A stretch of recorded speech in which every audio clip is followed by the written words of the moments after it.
en ese sentido ha capitalizado un poco más del 40% de las intenciones de voto, de acuerdo a nuestra última encuesta, lo que hace suponer que probablemente si crece, va a crecer más lentamente, porque hay un proceso natural de alguna manera después de una tendencia ascendente a cierto estancamiento, y cabe la posibilidad de que Arena, con el despliegue de su maquinaria electoral, probablemente ahora que completa la fórmula, pueda capitalizar mayores adhesiones partidarias en los próximos meses, ¿no?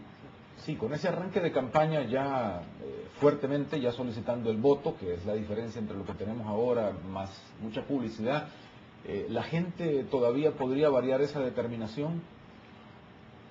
Sí, es decir, digamos, hay elementos del contexto de la campaña que pueden incidir, sobre todo en un segmento todavía de los indecisos o de los que no terminan de convencerse por ninguna de las dos principales ofertas electorales hasta el momento. Yo creo que la gente está también esperando la propuesta programática de Arena y ver si de alguna manera esa propuesta responde a las principales demandas de la población.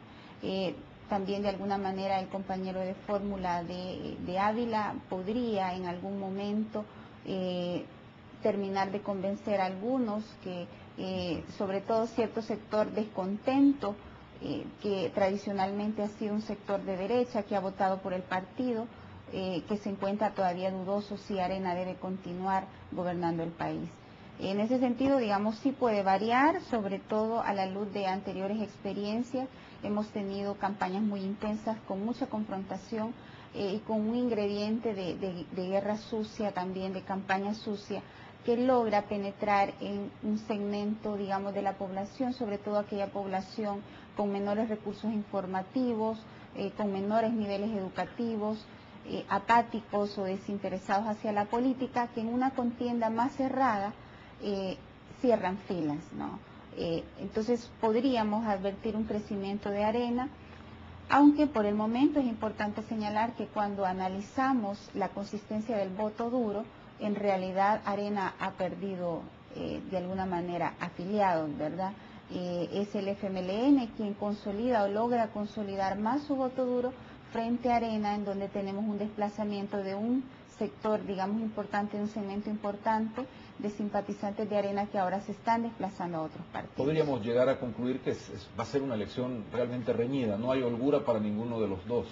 No, nosotros advertimos una elección bastante cerrada, bastante reñida, bastante competitiva, en el que, bueno, muy probablemente algunos elementos que tengan que ver con la imagen de los partidos, con la figura de los candidatos también van a terminar pesando. Por otra parte, hay que tomar en cuenta que en la medida también en que la campaña aumenta de intensidad, pues se han utilizado, digamos, tradicionalmente otro tipo de recursos, por ejemplo, los medios masivos de comunicación o los principales medios cierran filas para favorecer al partido oficial. Esto lo hemos visto en el pasado, lo estamos viendo hoy día. Hay una tendencia a una cobertura periodística tendenciosa. Sí, la encuesta de ustedes casi no la publicó nadie, es decir, no se da a conocer en términos generales. Sí, es interesante también, es un silencio llamativo y me parece a mí también que muestra los intereses que los grandes medios de comunicación, sobre todo los medios escritos, tienen en el tema político. El jefe de bancada de Arena llegó a decir que ustedes habían maquillado estos datos. Sí, pero además de maquillado aseguró que él tenía información de que los datos le favorecían y que nosotros los manipulamos para presentar al FMLN con una ventaja importante. Lo cual, bueno, nos parece sumamente grave y preocupante porque están básicamente mintiendo, no solo deslegitimando el trabajo como tradicionalmente lo han hecho y como es costumbre de Arena, cuando los números, las cifras no les favorecen, intentan deslegitimar o descalificar las encuestas e incluso informes de organismos internacionales que presentan a veces números que revelan la realidad del país. Esto ha sido tradición en Arena y en algún momento también el FMLN, cuando los números no les han favorecido, nos han intentado descalificar. Pero en esta oportunidad nos parece sumamente grave porque esto está basado ya sobre una mentira y eso muestra de alguna manera el grado de desesperación en el que está el partido al nivel de llegar, digamos, a mentir.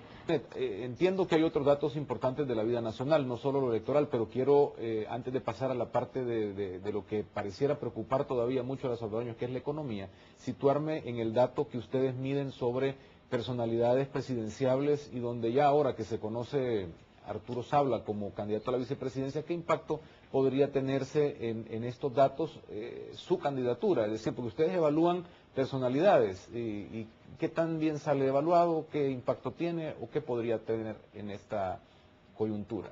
Sí, en efecto, la encuesta explora ante la ciudadanía, digamos, la valoración que hacen de diferentes figuras políticas y entre ellas se incluye justamente el ingeniero Arturo Sabla. Y encontramos que, bueno, a nivel general obtiene una nota promedio de 4.6 en una escala, en este caso de 0 a 10, es decir, no sale muy bien evaluado.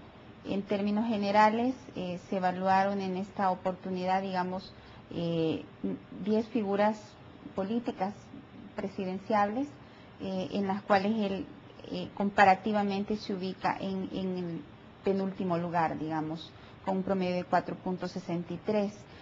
Mauricio Funes es el que encabeza con una nota promedio de 6.65, esta ponderación, y luego seguido del presidente Antonio Saca con 5.44, una nota similar obtiene Rodrigo Ávila, luego en cuarto lugar Will Salgado y a continuación Ana Vilma de Escobar con 5.21.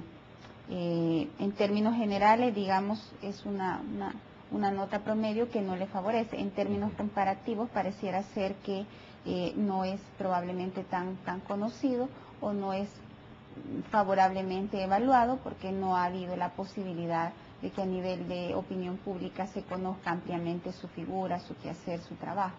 ¿Qué hay de las evaluaciones al proceso electoral para diputados y alcaldes? Ustedes han también empezado a medir esto y es importante conocer cuál es la tendencia también ahora. En términos de intención de voto para alcaldía, digamos, los números están bastante similares en relación a la presidencial.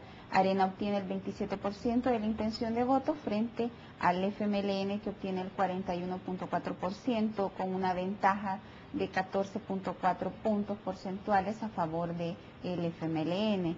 Y en el ámbito local, ahí sí la diferencia se estrecha.